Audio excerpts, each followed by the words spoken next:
নমস্কাৰ দৰ্শক ৰাইজ সকলোকে স্বাগতম জনাইছো জ্ঞান বাৰ্তাৰ নতুন খণ্ডলৈ। আজি মই এজন এনে শিক্ষকৰ লগত আপোনালোকক চিনাকি কৰি দিবলৈ আহিছোঁ যিজনে প্ৰায় 34 বছৰ কাল শিক্ষকতা প্ৰদান কৰিছিল। কিন্তু এটা ইণ্টাৰেষ্টিং কথা যে 34 বছৰ কালৰ ভিতৰত তেখেতে 26 বছৰ কাল বিনা বেতনেৰে নিজৰ শিক্ষকতাৰ যাত্ৰা আৰম্ভ কৰিবলগীয়া হৈছিলে। আৰু তেখেত হৈছে আমাৰ আইলক্ষ্মী আঞ্চলিক আত্মানন্দদেৱ হাইস্কুলৰ অৱসৰপ্ৰাপ্ত প্ৰধান শিক্ষক শ্ৰীযুত কমল কলিতা ডাঙৰীয়া। নমস্কাৰ। নমস্কাৰ। হয়, বহুতেই ভাল লাগিলে আজি আপুনি আমাক এটা সময় দিছে আমাৰ শ্ব'টোৰ কাৰণে। বিশেষকৈ মই আপোনাৰ পৰা জানিব বিচাৰোঁ যে আপুনি 26 বছৰ কাল 26 বছৰ এটা ধেমালি কথা নহয়। 26 বছৰ কাল আপুনি বিনা বেতনেৰে এখন স্কুলত আনাৰী খাটি আছিলে, মানে বিনা বেতনেৰে আপুনি কৰি আছিলে। সেই তেতিয়া আপোনাৰ কেনেকুৱা বিপদ বিঘিনিৰ সন্মুখীন হ'বলগীয়া হৈছিলে? কাৰণ আপোনাৰ এটা পৰিয়াল আছে, আপোনাৰ এখন ঘৰ আছে, ঘৰখন চলাব লাগিব, আপোনাৰ সন্তান আছে।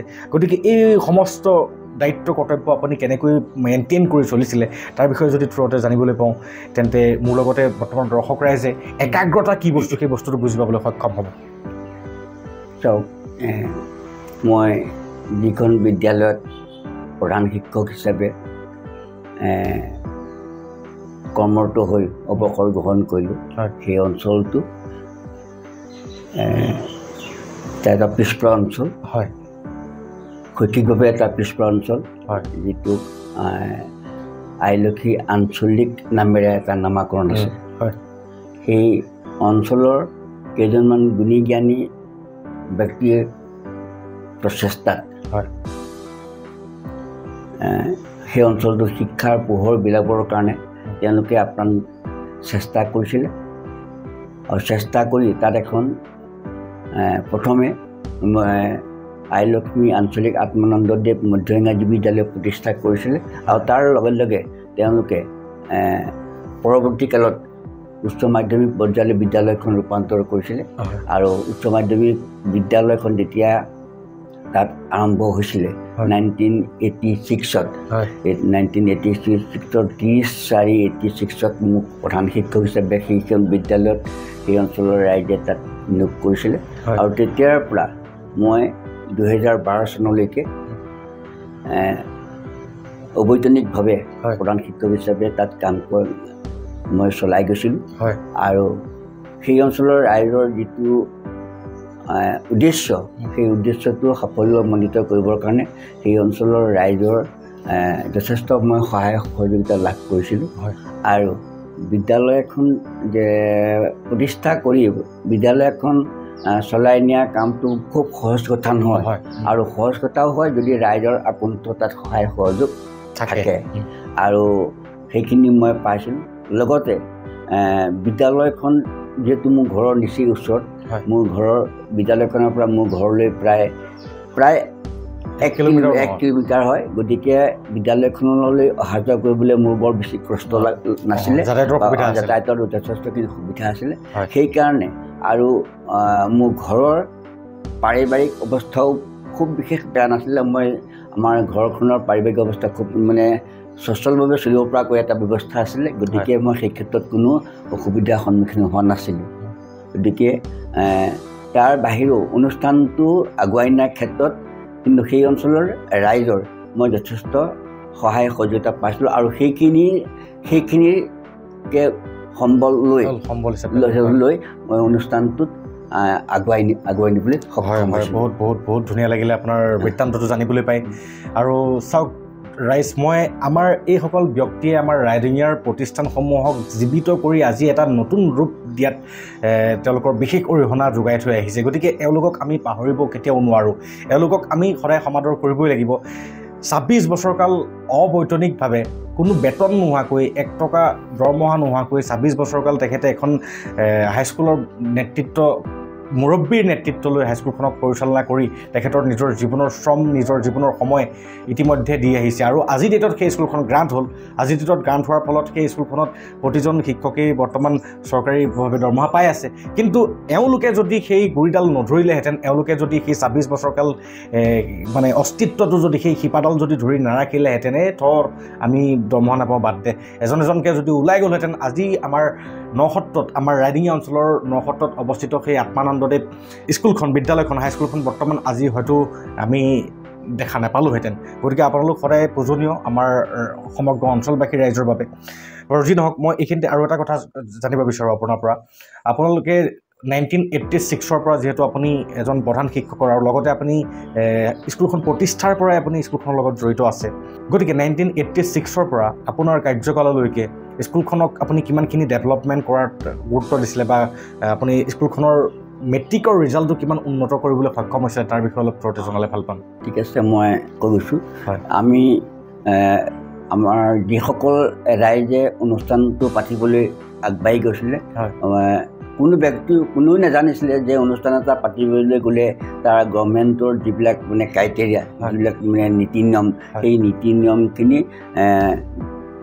প্ৰথম অৱস্থাত জনা নাছিলে কিন্তু অনুষ্ঠান এটা তাত উচ্চ শিক্ষাৰ এটা যে সেই অঞ্চলত বিশেষ প্ৰয়োজন সেই কথাটো প্ৰত্যেকেই অনুধাৱন কৰিছিলে আৰু কৰি পেলাই বিদ্যালয়খন প্ৰতিষ্ঠা কৰিলে আৰু প্ৰতিষ্ঠা কৰিয়েই প্ৰধান শিক্ষকৰ দায়িত্ব আমাক যিটো দিলে আমি চৰকাৰীভাৱে যিখিনি প্ৰয়োজনীয় বস্তু তথ্য সেইখিনি সংগ্ৰহ কৰিবলৈ আমি যথেষ্ট কষ্ট কৰিবলগীয়া হৈছিলে মানে ইংৰাজী বিদ্যালয় এখন প্ৰতিষ্ঠা কৰিবলৈ হ'লে অনুষ্ঠানটো আগবাঢ়িবলৈ হ'লে খুব বেছি এবিঘা মাটি লাগে কিন্তু যেতিয়া হাইস্কুল এখন প্ৰতিষ্ঠা কৰিবলগীয়া হয় সেইখন আগুৱাই নিবলগীয়া হয় তেতিয়াহ'লে সেই বিদ্যালয়খনৰ কাৰণে 11 বিঘা মাটি চৰকাৰীভাৱে তাত আমাক প্ৰয়োজন হয় সেই 11 বিঘা মাটিৰ কাৰণে প্ৰথমতে আমাৰ ৰাইজে 7 বিঘা মাটি সংগ্ৰহ কৰিব পাৰিছিলে সেই অঞ্চলৰে সত্ৰাধিকাৰ প্ৰভু আত্মানন্দদ্বীপ অধিকাৰে অনুষ্ঠানটোলৈ 5 বিঘা অৰ্থাৎ 30 লোচা মাটি অনুষ্ঠানটোলৈ আগবঢ়াই অনুষ্ঠানটো প্ৰতিষ্ঠা কৰিবলৈ সুবিধা দিছিলে আৰু সেই একেখন গাঁৱৰ নসত্ৰ গাঁৱৰে নৱজ্যোতি পুথিভঁৰালে অনুষ্ঠানটোলৈ 2 বিঘা একতা মাটি আগবঢ়াইছিলে সেইখিনিকে সম্বল লৈ পেলাই অনুষ্ঠানটো আৰম্ভ কৰা হ'ল তাৰপিছত অনুষ্ঠানটোৱে যেতিয়া প্ৰতিষ্ঠা হ'ল অনুষ্ঠানটোৱে যেতিয়া বিভাগীয় যিবিলাক অনুমতি স্বীকৃতি পাব লাগে সেইবিলাকক কৰিবলৈ যাওঁতে তেতিয়া আমাক মানে 11 বিঘা মাটিৰ প্ৰয়োজন হ'ল সেই 7 বিঘা 2 কটা কিমান লোচা মাটি থকাৰ পিছত বাকী প্ৰয়োজনীয় মাটিখিনি সংগ্ৰহ কৰিবলৈ আমি যথেষ্টখিনি কষ্ট কৰিবলগীয়া হৈছিলে আৰু সেইদৰে বহুত ঘূৰা পকা আলোচনা বিলোচনাৰ মাজেৰে কৰি থৈ যাওঁতে সেইখন বিদ্যালয়ৰে মানে 4ৰ্থ শ্ৰেণীৰ কৰ্মচাৰী মহিৰাম বৰা বুলি আছে বৰ্তমান তেওঁ এতিয়াও কৰ্মৰত তেখেতে আমাক অনুষ্ঠানটোলৈ পিছত 3 বিঘা 3 লোচা কিমানখিনি মাটি তেওঁ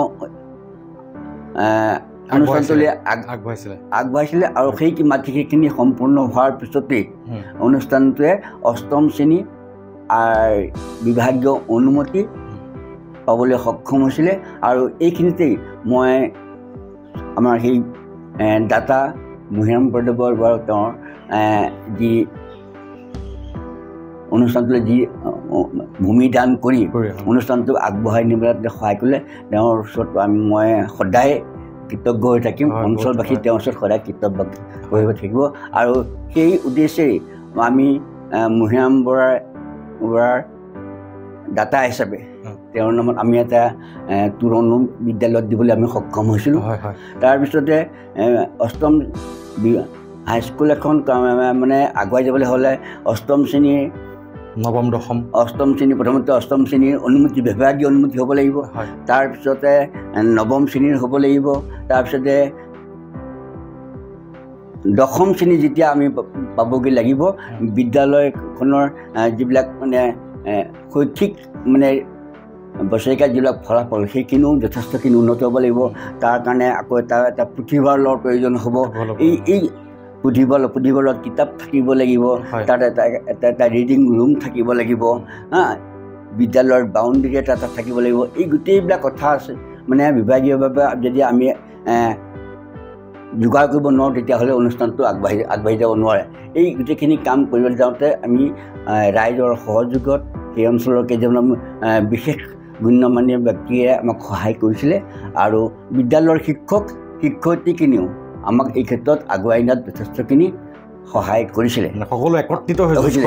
তাৰপিছতে আমি অষ্টম নৱম এই কামবিলাক হৈ গৈছিলে খুব সহজতে হৈ গৈছিলে কিন্তু যেতিয়াই আমি ক্লাছ 10 পাবলগীয়া হ'ল ক্লাছ 10ৰ আমি অনুমতি পালোঁ অনুমতি পোৱাৰ পিছত আমি বিদ্যালয়ৰ এটা স্বীকৃতি দশম শ্ৰেণীৰ স্বীকৃতিটো পাবলৈ লোৱাৰ ক্ষেত্ৰতে আমাক কি হৈছিলে আমি মাটি-বাৰী সংক্ৰান্ততে এটা কথাতে আমাৰ ডকুমেণ্টছবিলাক এটা বানপানী হোৱাৰ কাৰণে এটা ডকুমেণ্টছ আমি কিছুমান হেৰাই গৈছিলে তাৰপিছত আমাৰ এটা বছৰ আমি পিছুৱাই যাবলগীয়া অৱস্থা এটা পৰিছিলে কিন্তু সেই মুহূৰ্ততে আমাৰ অঞ্চলৰ এজন মানে বিশেষ গণ্যমান্য ব্যক্তি বৰ্তমান প্ৰয়াত খগেন্দ্ৰ নাথ বৰদলৈ তেখেতৰ প্ৰচেষ্টাত তেতিয়াৰ শিক্ষামন্ত্ৰী গৌতম বৰাদেৱ আছিলে আৰু গৌতম বৰাদেৱৰ লগত তেখেতৰ এটা ভাল সম্পৰ্ক আছিলে আৰু সেই প্ৰচেষ্টাতেই আমি 1994ত আমি বিদ্যালয়খনে তদৰ্থ মঞ্জুৰি বিভাগীয় দশম শ্ৰেণীৰ বিভাগীয় যিটো মঞ্জুৰি সেইটো পাবলৈ সক্ষম হৈছিলোঁ আৰু সেই অনুষ্ঠান সেই স্বীকৃতিটো পোৱাৰ পিছতহে চৰকাৰ এখনে বিদ্যালয় এখন মানে প্ৰভিন্সিয়েলাইজ কৰিবলৈ মানে আগবাঢ়ে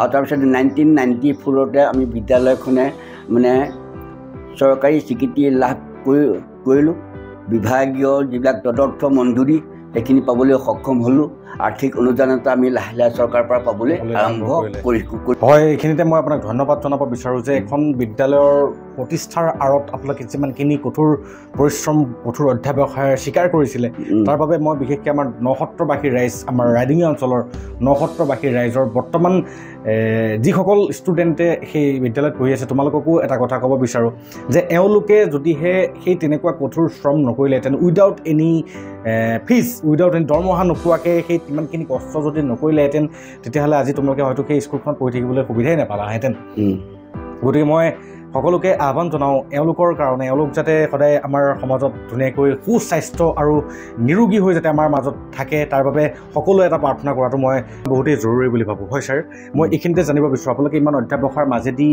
ক্লাছ 10টো আপোনালোকে সংযোগ কৰাৰ পাছত আপোনালোকৰ আৰু এটাটো চেলেঞ্জ আহিছিলে যে ক্লাছ 10টো পাতিলোঁ হয় কিন্তু আমাৰ যিহেতু ৰাইডিঙীয়া অঞ্চলতে আৰু উচ্চ শিক্ষা অনুষ্ঠান আছে গতিকে সেই উচ্চ শিক্ষা অনুষ্ঠানসমূহত যথেষ্ট ভাল ৰিজাল্ট হয় গতিকে আমাৰ স্কুলখনৰ পৰাও আমি সেই তেওঁলোকৰ লগত এটা মানে সমকক্ষৰ যাতে এটা ভাল ৰিজাল্ট কৰিব পাৰোঁ তাৰ বাবে আপুনি বিদ্যায়তনিক দিশত আপুনি কেনেকুৱা ধৰণৰ মানে ৰণকৌশল অৱলম্বন কৰিছিলে যাৰ দ্বাৰা আপোনাৰ স্কুলখন ডেভেলপ হ'বলৈ সক্ষম হৈছিলে সেই বিষয়ে অকণমান জানিব পাৰি ঠিক আছে মানে এইটো এটা খুব ভাল প্ৰশ্ন আৰু এই কথাটো আমি জনাবই লাগিব তেতিয়া আমাৰ বিদ্যালয়বিলাক যিহেতু নতুনকৈ প্ৰতিষ্ঠা কৰা ইয়াত ছাত্ৰ ছাত্ৰী আহিবলৈ আহে খুব মানে কম মেধাসম্পন্ন ছাত্ৰ ছাত্ৰীবিলাক এই এনেধৰণৰ ধৰণৰ বিদ্যালয়লৈ আহে আৰু সেইখিনি ছাত্ৰ ছাত্ৰীকে আমি শিক্ষকসকলৰ হতুৱাই খুব কষ্ট কৰি তেওঁলোকক মানে অধ্যয়নশীল কৰি তেওঁলোকক আমি আগুৱাই নিবলৈ যত্ন কৰিছিলোঁ আৰু আমাৰ আৰু চৰকাৰী হিচাপ মতে চৰকাৰৰ বিদ্যালয়খন প্ৰভিন্সিয়েলাইজ কৰিবলৈ চৰকাৰৰ যিটো হিচাপ বিদ্যালয়খনৰ পৰা তেতিয়া খুব অতি কমেও 25জন ছাত্ৰ ছাত্ৰীয়ে বিদ্যালয়খনৰ পৰা মানে প্ৰৱেশিকা পৰীক্ষাত অৱতীৰ্ণ মানে হ'ব লাগিব আৰু সেই ক্ষেত্ৰত আমাৰ প্ৰথম বছৰতে আমি আমাৰ বিদ্যালয়খনৰ পৰা মানে আমি 25জন ছাত্ৰ ছাত্ৰী হাইস্কুল শিক্ষান্ত পৰীক্ষাত অৱতীৰ্ণ হ'ব পৰাকৈ আমি মানে যোগাৰ কৰিছিলোঁ আমাৰ আছিলে আৰু সেই ছাত্ৰ ছাত্ৰীসকলক আমাৰ শিক্ষকসকলে খুব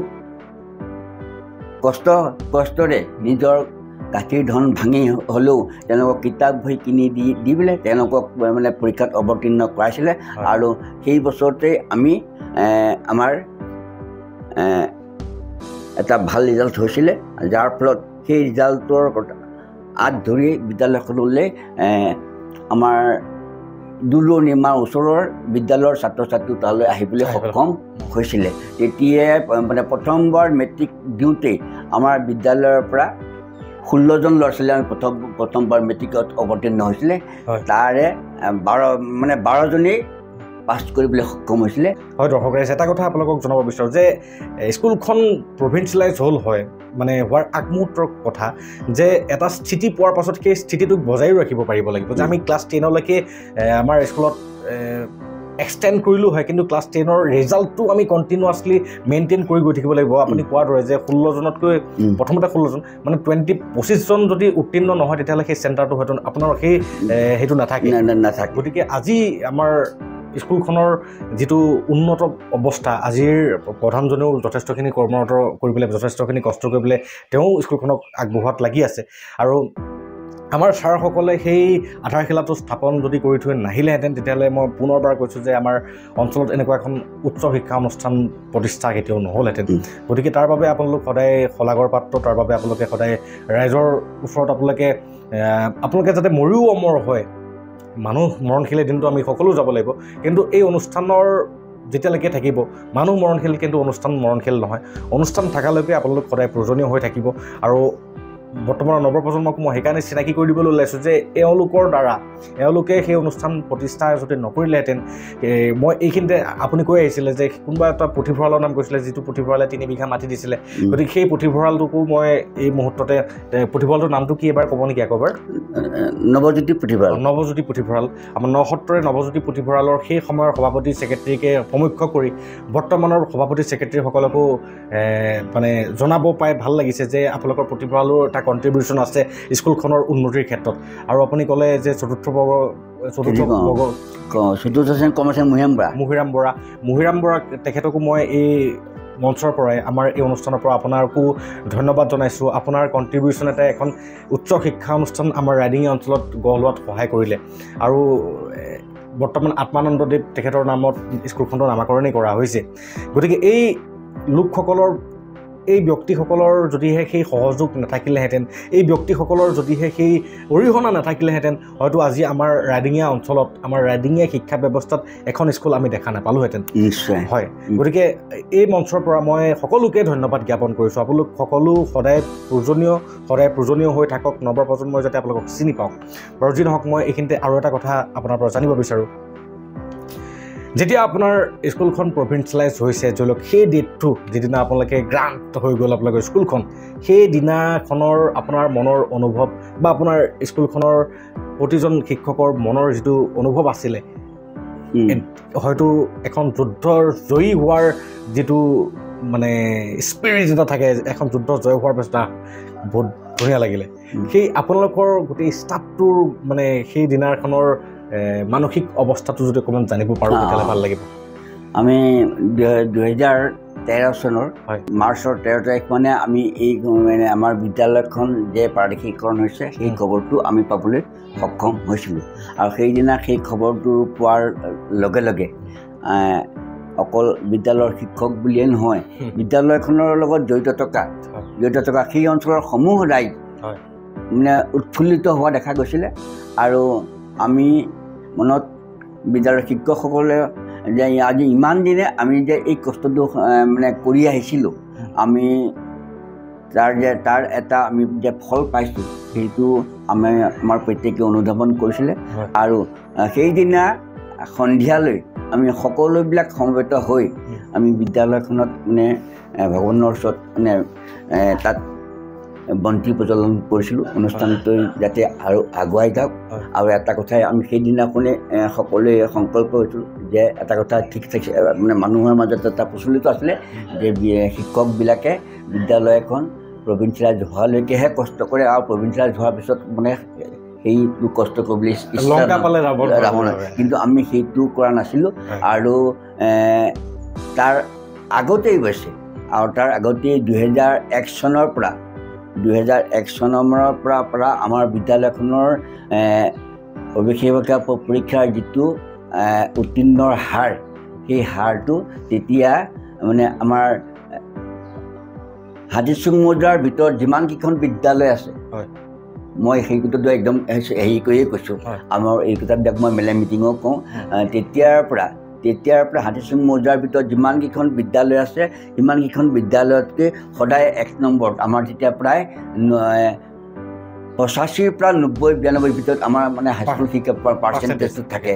আৰু উত্তীৰ্ণৰ হাৰ 99%লৈকে মই থকা অৱস্থাত আমাৰ বিদ্যালয়খনে মেট্ৰিকৰ ফলাফল উত্তীৰ্ণ হাৰ পাবলৈ সক্ষম হৈছে আৰু কেইবাবাৰো আমি জিলা পৰ্যায়ৰ পৰা মেট্ৰিকৰ এই সফলতাৰ বাবে আমি 5বাৰ নে 6বাৰ আমি ইন্সপেক্টৰ মহোদয়ৰ কাৰ্যালয়ৰ পৰা আমি এই সফলতাৰ বাবে আমি মানপত্ৰ পাবলৈ সক্ষম হৈছিলোঁ আৰু সদৌ অসম ছাত্ৰ সন্থা নগাঁও জিলা শাখাৰ পৰাও আমি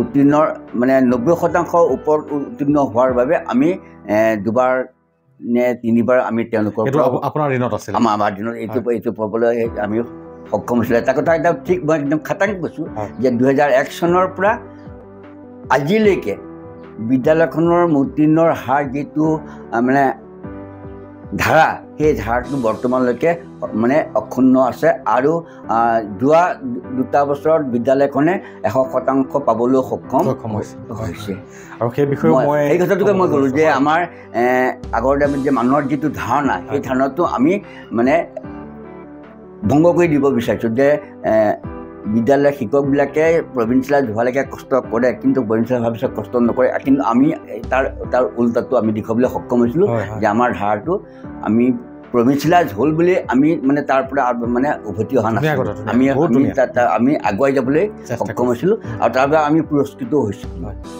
আৰু ইয়াৰ পৰা এটা কথা বুজা যায় যে মই এটা অনুধাৱন কৰিব পাৰিছোঁ আপোনাৰ কথাখিনিৰ দ্বাৰা যে আমাৰ যাত্ৰা সদায় ঊৰ্ধ্বমুখী হ'ব লাগে, কেতিয়াও নিম্নগামী হ'ব নালাগে। গতিকে প্ৰভিঞ্চিয়েলাইজ হ'ল বুলি মই দৰমহা পাওঁ সেইটো এটা নিগেটিভ মানে ভাৱধাৰা। গতিকে বৰ্তমানৰ নৱপ্ৰজন্ম বা আমাৰ ৰাইজসকলেও এটা কথা জনাটো দৰকাৰ যে মই আজি যিটো অৱস্থাত আছোঁ মই যদি কাইলৈ মোৰ জীৱনৰ অৱস্থাটো আজিতকৈ যদি ভাল কৰিব নোৱাৰোঁ তেন্তেহ'লে মই জীয়াই আছোঁ ব্যৰ্থ জীৱন যাপন কৰি আছোঁ। গতিকে আমি সদায় বৰ্তমানত থাকিব লাগে আৰু বৰ্তমানটোক অতীতৰ তুলনাত উন্নত কৰাৰ মানসিকতাৰে জীয়াব লাগে। মই সেই কথাটো বুজি পাইছোঁ। বাৰু যি নহওক মই মোৰ মনৰ কথাটো আপোনাক সুধিবলৈ আহিছোঁ যে আপোনাৰ গোটেই জীৱনজোৰা অভিজ্ঞতাৰ পৰা আপুনি আজি 60ৰ ঊৰ্ধত গতি কৰিলে, 60 বছৰ গৰকিলে। গতিকে আপোনাৰ গোটেই জীৱনজোৰা অভিজ্ঞতাৰ পৰা আপুনি যিমান জ্ঞান যিমান অভিজ্ঞতা সঞ্চয় কৰিলে এই সমূহ অভিজ্ঞতাৰ পৰা বৰ্তমান সমাজখনলৈ বৰ্তমান আমি পুত্ৰ হিচাপে আমালৈ বৰ্তমান সমাজখনলৈ আপুনি এনেকুৱা এটা কি বাৰ্তা দিব বিচাৰিব? আপোনাৰ জীৱনৰ সেই মূল মন্ত্ৰটো মই বিচাৰোঁ যিটো মূল মন্ত্ৰ পালে আমাৰ বৰ্তমানৰ নৱপ্ৰজন্ম তথা বৰ্তমানৰ সমাজখন জীৱন বাটত এখোজ আগুৱাই যাবলৈ সক্ষম হয়। এইটো এটা মানে জটিল প্ৰশ্নই জটিল প্ৰশ্ন যদিও মানে আমি এইটো কথাই মানে সমাজলৈ কৈছোঁ যে সমাজখনে তেওঁলোকৰ যিটো সতি সন্ততিক ল'ৰা ছোৱালীক মানে শিক্ষাৰ পোহৰ বিলোৱাৰ ক্ষেত্ৰত কোনো ধৰণৰ ত্ৰুটি কৰিব নালাগে। সমাজখনে অতীজৰ পৰাই মই এটা কথাই ভাবিছোঁ যে সমাজখনে সেই অঞ্চলৰ যিবিলাক অনুষ্ঠান প্ৰতিষ্ঠান শিক্ষানুষ্ঠান সেই শিক্ষানুষ্ঠানৰ শিক্ষকসকলৰ সমাজখন আগুৱাই নিয়াত কিন্তু যথেষ্ট প্ৰভাৱ থাকে। তাকে আৰু সমাজৰ প্ৰতিটো কথাতে সমাজে কিন্তু মানে এটা কথা যে আমুক মাষ্টৰ আমুক শিক্ষকে সমাজৰ এই কথাবিলাকত কেনেধৰণে আমাক আগুৱাই নিব সেই কথাবিলাক ভাবিবলৈ সমাজে দায়িত্ব দিয়ে আৰু শিক্ষকসকলে কিন্তু সমাজৰ সেই তেনেধৰণৰ সমস্যাবিলাক অনুধাৱন কৰি সমাজখনক আগুৱাই নিবলৈ দেখুৱাব লাগে আৰু তাৰ বাবে সেই শিক্ষকসকল এই সমাজৰ সেই বৰ্ণ ব্যক্তিসকল তেওঁলোক মানে হেৰি হ'ব লাগিব, জ্ঞানৰ হেৰি হ'ব লাগিব, তেওঁলোকে অধ্যয়নো কৰিব লাগিব আৰু সমাজখনক অধ্যয়ন কৰি সমাজখন সুবাটে যাতে আগুৱাই নিব পাৰে তাৰ বাবে তেওঁলোকে পদক্ষেপ গ্ৰহণ কৰিলে ভাল হয়। আৰু শিক্ষকসকলে মই যিহেতু শিক্ষকসকলে তেওঁলোকৰ এইটো এটা বৃত্তি বুলি নধৰি সেৱাৰ মনোভাৱ ছাত্ৰ ছাত্ৰীসকলক যদি ভৱিষ্যতৰ দিশত আগুৱাই যাব পৰাকৈ তেওঁলোকে আগৰ আমি মানে আমাৰ আমি কোৱা শুনিছিলোঁ, সমাজক কোৱা শুনিছিলোঁ, আগৰ শিক্ষকসকলৰ প্ৰতি সমাজৰ যিটো মানে শ্ৰদ্ধা ভক্তি আৰু আছিলে সেই ভাৱটো কিন্তু আজিকালি কিছু ম্লান হৈ গৈছে যদিও সকলো শিক্ষকৰ ক্ষেত্ৰত কিন্তু সেইটো হোৱা নাই। মই এতিয়াও মোৰ যিসকল শিক্ষাগুৰু আছে তেওঁলোকক মই এতিয়াও যিটো শ্ৰদ্ধাৰ ভক্তিভাৱ কৰোঁ দেখুৱাওঁ, আৰু ময়ো কিন্তু সেইটো মানে সেইটো এতিয়াও মই পাই আছোঁ। কিয় পাই আছোঁ যে বিদ্যালয়খনত আমি ছাত্ৰ ছাত্ৰীসকলক আমি নিজৰ সতি সন্ততিৰ দৰে ভাবোঁ, আৰু তেওঁলোকক আগুৱাই যোৱাৰ দৰে কথাটো চিন্তা কৰোঁ। আৰু এটা কথা ঠিক যে শিক্ষকে যে সকলোবিলাক কথা জানিব তেওঁলোকে আমি যি ছাত্ৰ ছাত্ৰীৰ লগত গোটেই বিষয়বিলাক মুকলিকৈ আলোচনা কৰোঁ, তেতিয়াহ'লে তেওঁলোকৰ পৰাও জানিবলগীয়া কথা আমাৰ বহুত আছে। আৰু শিক্ষক আৰু ছাত্ৰ ছাত্ৰীসকলক আমি যে কিবা এটা জ্ঞান দিবলৈ যাওঁ, কিবা এটা বুজাবলৈ যাওঁ, তাৰ কাৰণে কিন্তু তাৰ আগতে যথেষ্টভাৱে আমাৰ শিক্ষকজনে কিন্তু অধ্যয়ন কৰিব লাগিব। তেওঁ যিমানেই ডিগ্ৰীধাৰী নহওক কিয় পাঠ্যক্ৰমৰ ওপৰত তেওঁৰ যথেষ্টখিনি দখল থাকিবলৈ, আৰু দখলটো একেটাই তেওঁ যেতিয়া অধ্যয়ন কৰিব। গতিকে আজিকালি অৱশ্যে আমি শুনা পাওঁ যে শিক্ষকে তেনেকৈ মানে অধ্যয়নৰ প্ৰতি ইমান আগ্ৰহী নহয়, যাৰ কাৰণে তেওঁলোকে বহুত মানে ছাত্ৰ ছাত্ৰীৰ ওচৰত সেইবিলাক শিক্ষক ধৰা পৰি যায় অধ্যয়ন কৰি যোৱা জ্ঞানৰ ব্যৱসায় মানে শিক্ষকজন কিন্তু ধৰা নপৰে, কাৰণ তেওঁ দৰকাৰ পৰিলে ছাত্ৰ ছাত্ৰীৰ পৰা তেওঁ শিকিবলৈও ইচ্ছা প্ৰকাশ কৰিব। গতিকে মই এইটো কথা কৈছোঁ যে শিক্ষকসকলৰ ওপৰত সমাজ এখন খুব বহুলভাৱে নিৰ্ভৰ কৰে, আৰু তাৰ বাবে শিক্ষকসকলে অধ্যয়ন কৰিব লাগিব আৰু সমাজখনক এটা সু বাটেৰে যোৱাত উদগনি দিব লাগিব। বহুত ভাল লাগিলে। আৰু সমাজে আৰু সেই অনুসাৰে সমাজে শিক্ষকসকলক তেওঁলোকক শ্ৰদ্ধা ভক্তিও জনাব লাগিব। হয় ছাৰে এটা কথা ক'লে যে মই এটা অনুভৱ কৰিব পাৰিলোঁ যে গিভ ৰেচপেক্ট টেক ৰেচপেক্ট। গতিকে আপুনি সন্মান দিলে সন্মানেই পাব, মৰম দিলে মৰমেই পাব, যদি ঘৃণা দিয়ে তেতিয়াহ'লে ঘৃণাই পাব ৰিটাৰ্ণত। গতিকে আমি যিটো দিছোঁ সেইটোৱে আমি প্ৰতিদান হিচাপে পাম। গতিকে মই এইখিনিৰ পৰা সমাজলৈ এটা বাৰ্তা পঠিয়াব বিচাৰোঁ যে যিহেতু আমি সমাজ বুলি কওঁতে সকলো সংগঠিত হৈহে সমাজখন গঠন হৈছে, গতিকে আৰু সকলো সংগঠন হৈ পেলাই সমাজ হোৱাৰ কাৰণে আমি সকলো সংগঠন হৈ যদি একেলগে সকলো যাওঁ তেতিয়াহ'লে আমাৰ সমাজখনো একেটা দিশতে উন্নতিৰ দিশতে ধাৱমান হ'ব। কিন্তু দেখিবলৈ পোৱা যায় যে আজি সমাজখনতে ইঘৰৰ মানুহে সিঘৰ মানুহৰ লগত কম্পিটিশ্যন, মানে কম্পিটিটিভ মনোবৃত্তি এটা যেতিয়াই আমাৰ সমাজত সেই এনেকুৱা এটা মনোবৃত্তিয়ে যেতিয়াই মানে মানুহৰ মনত গ্ৰাস কৰিবলৈ ধৰিলে, সেই তেতিয়াৰ পৰাই আমাৰ সমাজৰ কিবা এটা বিশৃংখল পৰিস্থিতি উৎপন্ন হোৱা যেন ছাৰ দেখা পাওঁ।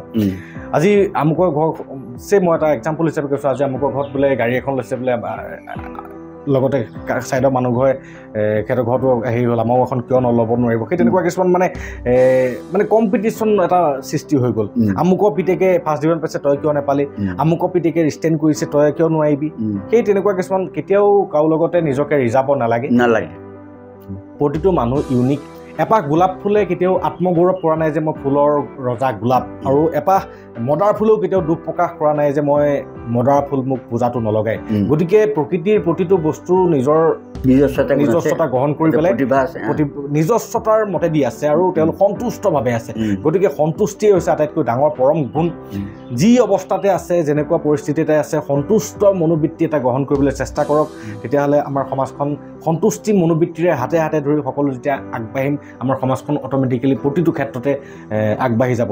গতিকে ছাৰ বহুতেই ভাল লাগিলে। ইয়াৰ পৰা আৰু এটা মোৰ উপমা দিবলৈ মন গৈছে যে পৰুৱা এটা, ইমান সৰু এটা প্ৰাণী পৰুৱা, ইমান সৰু প্ৰাণী এটা পৰুৱা যে সেই পৰুৱাই তাৰ নিজৰ শৰীৰৰ আকাৰতকৈ প্ৰকাণ্ড বস্তু খাদ্য বস্তু কঢ়িয়াই নিব পাৰে। কিহৰ কাৰণে? সেই একত্ৰিত কাৰণে, সকলো ইউনিক হৈ আছে কাৰণে।